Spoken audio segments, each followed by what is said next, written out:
Monggo yang pertama, silakan. Assalamualaikum warahmatullahi wabarakatuh. Ya. Warahmatullahi wabarakatuh. Prof. Quraisy dan juga Gus Baha yang kami sangat muliakan, Pak Rektor dan juga seluruh sivitas Akademika UII serta seluruh jamaah sekalian. Pertama saya mengucapkan terima kasih atas kesempatan yang diberikan dan juga apresiasi kepada UII atas inisiatif ngaji bareng yang luar biasa dengan tema meneladani khazanah tafsir Al-Quran di Indonesia. Jadi sebagaimana harapan kita semua, termasuk juga saya ingin seperti Gus Bah, jadi orang goblok Gus. Jadi menyempatkan dan memberanikan diri untuk bertanya. Sebelum berangkat ke sini hampir 3 malam Gus, saya itu bermimpi jenengan sama Gus Kausar. Ya nggak tahu apa isyaratnya. Mungkin kalau Prof. Quraisy tadi itu dalam terminologi Abid Al-Jabiri seperti teori epistemologi burhani atau irfani mungkin. Kok bisa ketemu dalam mimpi sampai 3 hari. Gus Baha, Gus Kausar, kemudian saya sowan duduk di bawah. Dan ternyata betul tidur itu bisa mempertemukan kita. Kemudian yang kedua, harapan kita mudah-mudahan tidak hanya hari ini dan tidak hanya kajian seperti yang Masya Allah luar biasa, tapi lahir atau ada keberanian dari semua yang hari ini untuk menjadi penerus-penerus Mbah Nawawi, termasuk Syekh Khatib Al-Minangkabawi, Syekh Abdul Rauf Al-Singkli dan seterusnya, atau Syekh Soleh Darat dari Semarang, termasuk Gus Baha. Kita mendorong Gus Baha, mendorong ke depan Gus untuk bisa menulis kitab tafsir. Karena selama ini kita hanya mendengar beliau dari YouTube, betul? Ya. Walaupun itu sudah memuaskan kita, tapi kita sangat berharap Gus Baha punya tulisan tafsir seperti yang diharapkan Prof. Quraisy. Nah, satu pertanyaan sederhana sebetulnya. Mohon izin namanya. Bisa menyebut nama? Ya. Nama saya Solihuddin. Dari Bantul, santrinya Gus Baha. Pertanyaan Prof, untuk Profesor Quraisy mawon. Gus Baha insyaallah sudah banyak yang akan bertanya, apalagi mbak-mbak. Terkait dengan apa yang tadi beliau sampaikan, dorongan kuat untuk berani menjadi mufasir. Salah satu yang disyaratkan oleh Imam Syatibi atau termasuk di dalam beberapa ulumul Quran itu kan tauhid menjadi fondasi utama sebagai seorang mufasir. Tapi saya sangat setuju dengan Prof. Quraisy bahwa objektivitas itu menjadi syarat utama seorang mufasir. Kalau misalnya kita pernah baca-baca tentang ulama dari Pakistan, Fazlur Rahman misalnya, terkait dengan teori double movement-nya atau gerakan ganda, itu kan menafsirkan Al-Quran mungkin berbeda dengan Ibnu Taimiyah. Dalam Muqaddimah fi Usuli Tafsirnya kan beliau menjadi fondasi utama yang melahirkan kerangka teori tafsir bil maksur, Al-Quran dengan Quran, Quran dengan hadis, Quran dengan sahabat dan seterusnya. Kalau Fazlur Rahman yang ulama asal Pakistan itu memberikan tawaran double movement tadi, di mana gerakan ganda ini mungkin seperti yang diharapkan Prof. Quraisy untuk lahirnya. Kita tidak hanya meneladani. Kalau meneladani kan cuma niru, tapi ya memberanikan diri untuk action atau menjadi seperti Gus Baha yang nanti ada karya tulisnya, tidak hanya sekedar suara di YouTube. Nah, salah satu tawaran itu mudah-mudahan nanti bisa diluruskan sama Prof. Quraisy adalah ada sosiohistoris yang terlebih dahulu dipahami. Dan ini kalau seandainya semua dalam tanda kutip memberanikan diri, kita tidak hanya mengadopsi tafsir-tafsir ulama klasik di zaman mungkin abad pertama atau abad pertengahan, tapi ada tafsir keindonesiaan, mungkin seperti itu. Karena selama ini masih bisa dihitung dengan jari mufasir-mufasir yang dengan percaya diri bahkan menjadi Syekhul Hijaz, Syekhul Haramain dan seterusnya. Salah satunya Mbah Nawawi itu. Termasuk kata Prof. Quraisy, ini turunannya ini Gus Baha, insyaallah. Turunannya. Mudah-mudahan juga semakin ada. Nah, keberanian kita salah satunya mungkin kalau kita boleh ambil dari teorinya Fazlur Rahman, double movement tadi itu, memahami sosiohistoris tentang apa bagaimana, sebab apa Al-Quran diturunkan atau asbabun nuzulnya. Kemudian yang kedua adalah tentang kontekstual, makna, kekinian. Karena di Indonesia ini banyak istilah-istilah yang disebutkan dalam Al-Quran, atau istilah-istilah Al-Quran yang banyak disebutkan itu tidak ada, atau bukan tidak ada, belum ada namanya di Indonesia. Nah, Prof. Quraisy itu terlalu berani, dan saya acungi jempol. Beliau berani menafsirkan misalnya nakhlah dengan kelapa nggih, Prof. Bukan pisang atau yang lain. Kenapa? Mungkin ada kemiripan dan seterusnya. Dan kita memang membutuhkan itu. Mudah-mudahan dengan kehadiran ngaji bareng yang diinisiasi oleh UII, semakin banyak mufasir-mufasir dari kalangan akademik, terutama juga yang lain dari jamaah yang hadir pada pagi hari ini. Terima kasih, itu yang bisa saya sampaikan. Kurang lebihnya mohon maaf. Assalamualaikum warahmatullahi wabarakatuh. Waalaikumsalam warahmatullahi wabarakatuh. Baik, selanjutnya dari ibu-ibu satu yang paling depan dulu ya. Mikrofon Mas ya. Ibu yang depan. Ada mikrofon sebelah selatan? Mohon dibantu mikrofon. Yang depan, Mbak. Baris depan. Ibu dari IKI, ini Ikatan Keluarga Ibu-Ibu UII ya. IKI ya. IKI UII ya. Ya, silakan Ibu. Ya. Bismillahirrahmanirrahim. Assalamualaikum warahmatullahi wabarakatuh. Waalaikumsalam warahmatullahi wabarakatuh. Perkenalkan, kami dari anggota IKI UII, istri dari Bapak Muntoha, dosen Fakultas Hukum UII.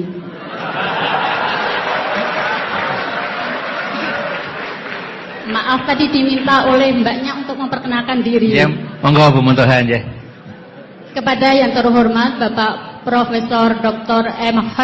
Quraisy Shihab dan Kiai Haji Ahmad Baharudin Nur Salim. Tadi sudah disampaikan banyak hal tentang tafsir, yang tadi menyinggung tentang pernikahan, kemudian tentang Anisa, tentang perempuan dan sebagainya. Kemudian saya ingat pada suatu saat saya berdebat dengan suami saya. Bagus ini. Betul ini. Saya pernah berdebat dengan suami saya mengenai ayat yang berbunyi, yaitu surat An-Nisa ayat 43 yang berbunyi, saya penggal ayatnya. A'udzubillahi minasyaitonirrajim. Bismillahirrahmanirrahim. Wa in kuntum mardaa 'ala safarin aw jaa'a ahadum minkum minal ghaiti aw lamastumun nisa falam tajidu ma'an fatayammamu sa'idan thayyiban famsahu biwujuhikum wa aydikum innallaha kana afuwan ghafura. Yang jadi pertanyaan adalah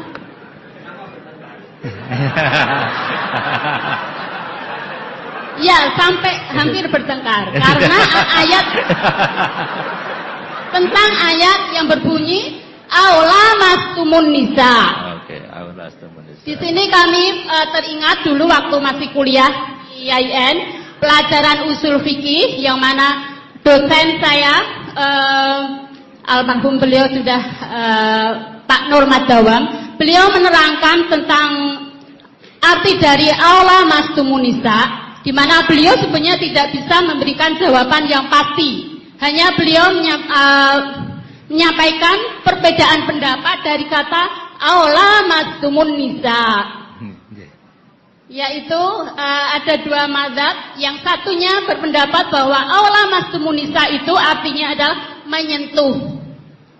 Dan mazhab yang satunya, saya lupa mazhab apa, itu maknanya adalah berhubungan suami istri. Nah, pada suatu saat saya berdebat dengan suami, yang mana untuk memastikan sebenarnya makna dari aula mastumun nisa itu apa. Kemudian suami saya bersikuku bahwa aula mastumun nisa, makna dari menyentuh itu adalah menyentuh kulit. Nah, kemudian saya bersikuku bahwa makna dari aula mastumunisa itu adalah berhubungan. Nah, setelah hari berikutnya, suami saya goda.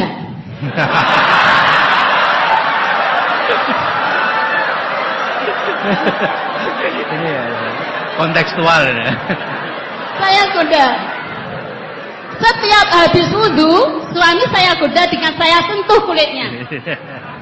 Kemudian suami saya mengulangi untuk wudhu kembali. Kemudian berikutnya sudah wudhu, saya sentuh lagi. Batal kan? Pendapatnya batal karena aula mastumunisa tadi pendapatnya adalah menyentuh kulit. Batal. Jadi beberapa kali saya goda suami saya setelah wudhu, saya sentuh kulitnya dan mengulangi wudhunya. Dan berikutnya, karena saya masih waktu itu berpegang bahwa menyentuh itu adalah berhubungan suami istri. Nah, yang jadi pertanyaan, Prof. Quraisy yang kami hormati, adalah makna tafsir daripada ayat aula mastumunisa yang sebenarnya itu yang mana? Apakah sekedar menyentuh atau berhubungan suami istri? Demikian pertanyaan. Terima kasih. Assalamualaikum warahmatullahi wabarakatuh. Waalaikumsalam warahmatullahi wabarakatuh. Sebelum menjawab, monggo Pak Ketua Umum Yayasan Senior Prof. Suarsono bergabung, ya. Bukan baru hadir, ya. Ya. Baik. Sambil menunggu beliau, ya makanya.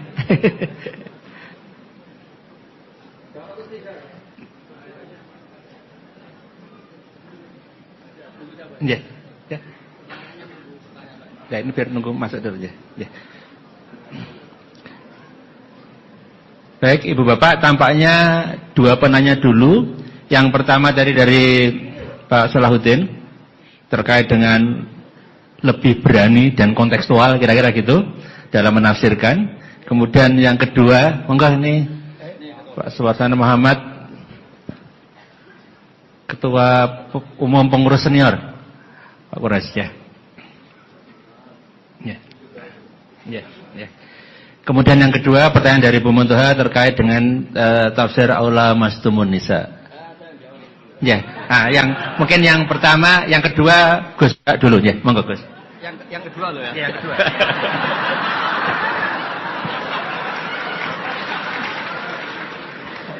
Nggak dijawab juga ya, kenapa bertengkar? Terus pertanyaan kedua, kenapa hanya nyentuh saja tidak diteruskan?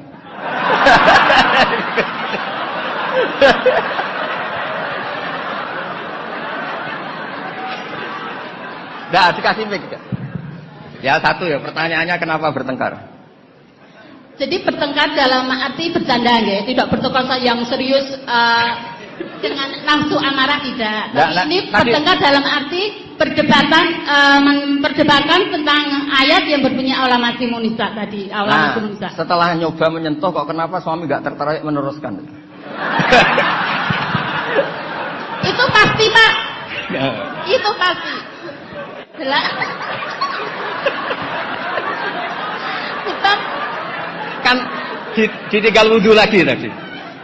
Sebab waktu sholat, waktu untuk mengerjakan sholat, dan saya sengaja menggoda suami karena berpendapat bahwa menyentuh itu adalah menyentuh kulit. Hanya menyentuh kulit adalah batal wudhu. Nah, makanya beberapa kali saya goda. Kalau nanti pertanyaan Gus Baha dilanjutkan.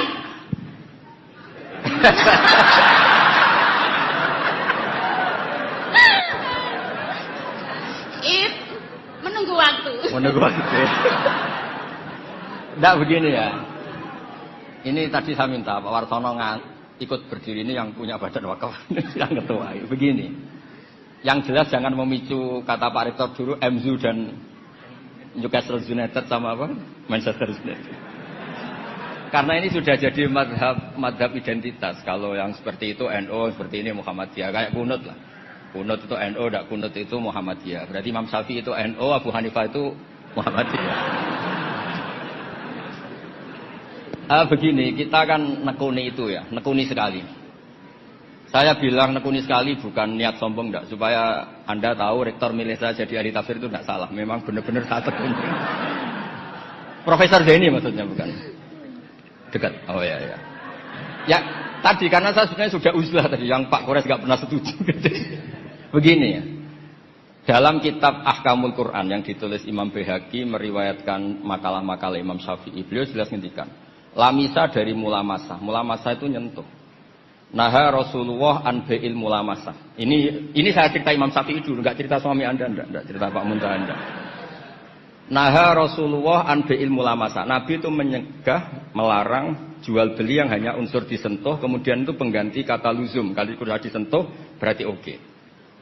Sehingga beliau yakin seyakin-yakinnya kalau mulamasah urusan al-jassu bil yad, memang menyentuh.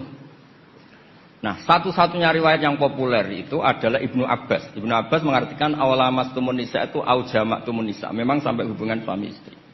Berarti Anda Ibnu Abbas, suami Anda Imam Syafi'i.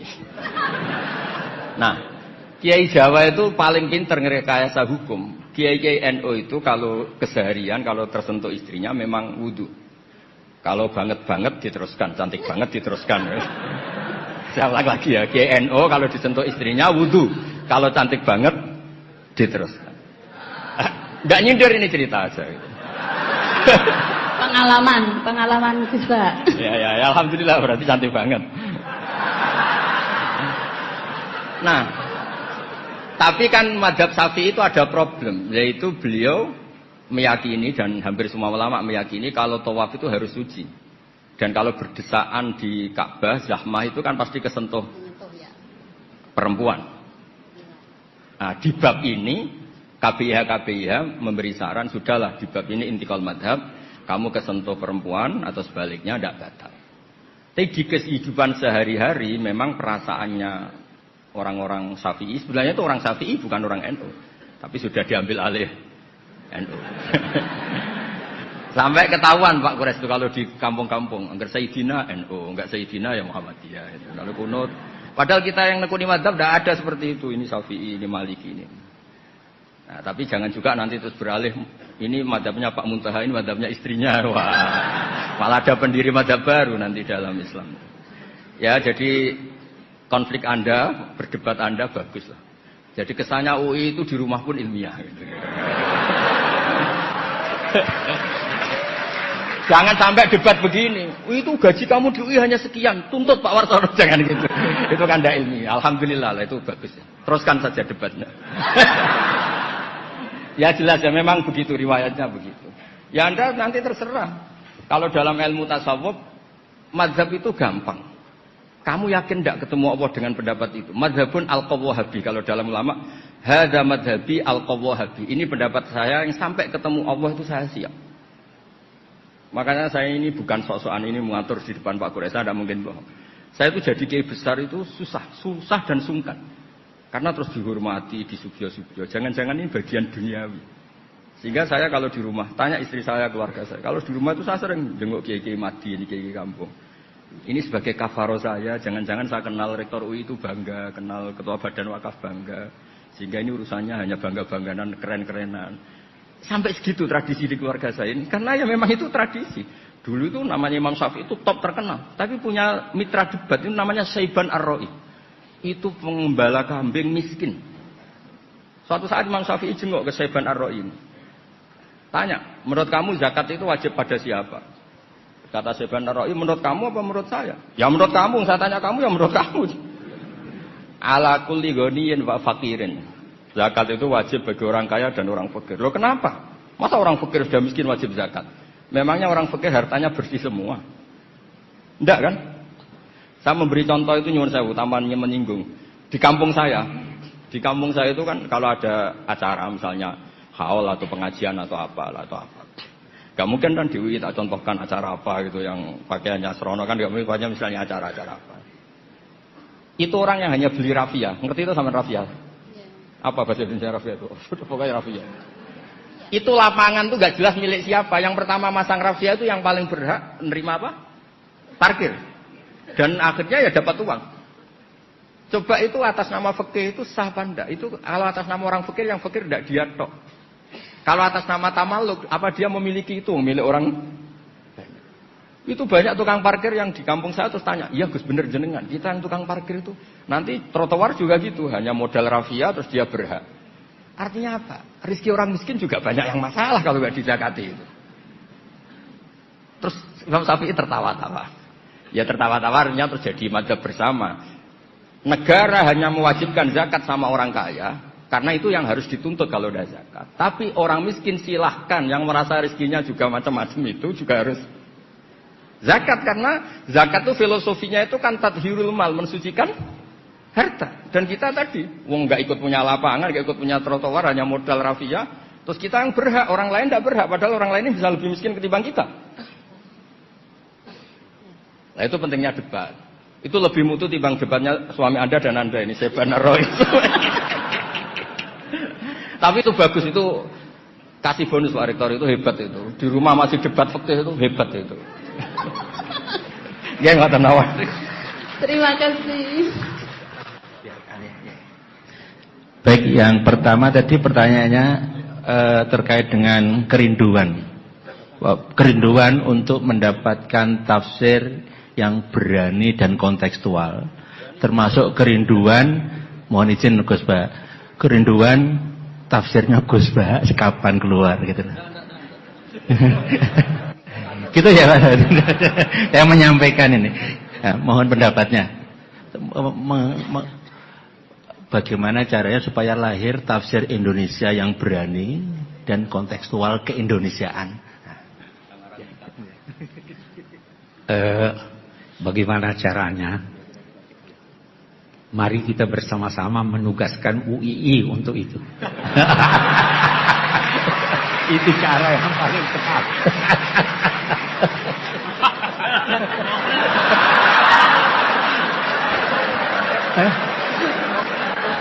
Singkat padat ini. Alhamdulillah ada Gus Bah di sini. Mangga Gus Bah.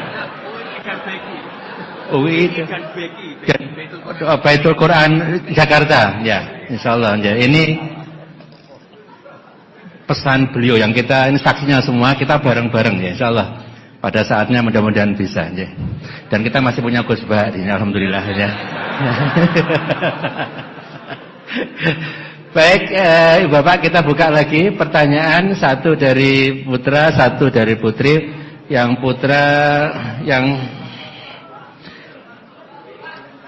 yang saya, ya sana satu, sayap sana satu yang berdiri pakai batik, yang putri yang pakai jilbab hitam paling pinggir, ya, pakai kacamata, baju pink. Kita mulai dari yang kiri, silakan sebutkan nama singkat padat, ya.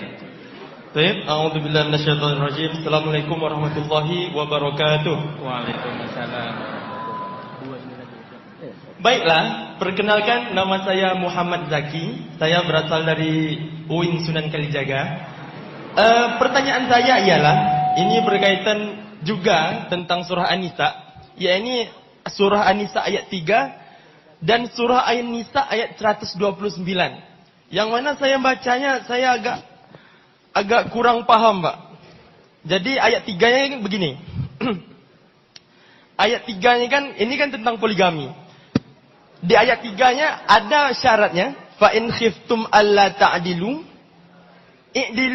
Ta'dilu itu kan merupakan syaratnya, Pak ya. Kemudian fa in khiftum alla ta'dilu fa wahidah. Kemudian di ayat 129 itu dikatakan walan tastati'u an ta'dilu bainan nisa. Kemudian ditambah lagi dengan kalimat walau harastum. Walaupun kalian sangat mau untuk bertindak adil. Jadi yang saya tangkap di ayat 3 itu adalah syaratnya. Kemudian di ayat 129 ini adalah pembatal syarat tersebut. Apakah pemikiran saya itu betul atau bagaimana pelurusannya, Pak? Ya, itu aja. Terima kasih Mas Zaki. Ini surat An-Nisa lagi ini. Selanjutnya silakan. Silakan Mbak sebut nama dan asal ya. Bismillahirrahmanirrahim. Assalamualaikum warahmatullahi wabarakatuh. Waalaikumsalam warahmatullahi wabarakatuh. Sebelumnya perkenalkan, nama saya Gita Risma Rosanti, mahasiswa Universitas Islam Indonesia, program studi Pendidikan Agama Islam 2022. Tadi saya menyimak, Masya Allah sekali, materi yang telah dipaparkan oleh Prof. Quraisyhab dan Gus Baha. Terima kasih atas materinya. Pertanyaan saya akan ajukan kepada Prof. Quraisyhab. Cukup sederhana, Prof. Pertanyaannya yaitu, apakah ada kejadian spesial atau peristiwa, suatu keajaiban yang dirasakan Prof ketika menulis tafsir Al-Misbah? Kemudian pertanyaan kedua, setiap tindakan atau perbuatan yang kita lakukan pasti ada tantangannya. Nah, pertanyaannya ialah apakah ada tantangan yang menurut Prof itu tersulit ketika menulis tafsir Al-Misbah sendiri? Terima kasih. Wassalamualaikum warahmatullahi wabarakatuh. Waalaikumsalam warahmatullahi wabarakatuh. Pertanyaan pertama tampaknya akan dijawab lagi Gus Baha. Ya. Ya. Ya. Ya. Ya. Gus Baha, ini pertanyaan pertama surat An-Nisa lagi Gus Baha katanya. Ini terkait dengan tadi, kalau nggak bisa adil ya satu saja, nah, dan nggak bisa adil katanya gitu ya. Monggo Gus, ya. Monggo Gus. Ya, bismillahirrahmanirrahim. Tadi kata Ketua Badan Wakaf, dicoba aja kalau berani. Nanti kan tahu rasa piring terbang. Begini, hampir semua mufasir sepakat. Mungkin Anda yang kuliahnya nggak pernah belajar itu.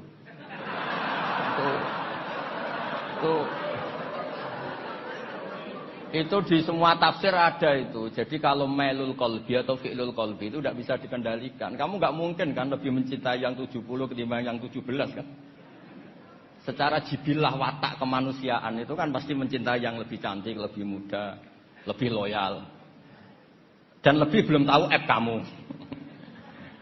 Jadi fala tamilu kullal maili itu fi'lul qalbi. Nah, yang wa in khiftum alla ta'dilu atau fa in khiftum alla ta'dilu itu amru ilzam. Jadi hukum itu menjadi enggak masalah kalau kamu istri satu karena kamu takut tidak adil. Meskipun ya tetap saja tidak adil, masalah fi'lul qalbi. Kayak kita lah, kita kan secara ilzam Nabi wajibkan mencintai semua orang Islam. Tapi yang berbaik ke kita, yang sering ngasih uang kita, jasa kita, manfaat ke kita, tentu ya kena kaidah fi'lul qalbi, al insan abdul ihsan. Masa yang menjadikan kita misalnya pegawai UII, yaitu orang tua kita, mendidik kita sampai kita jadi orang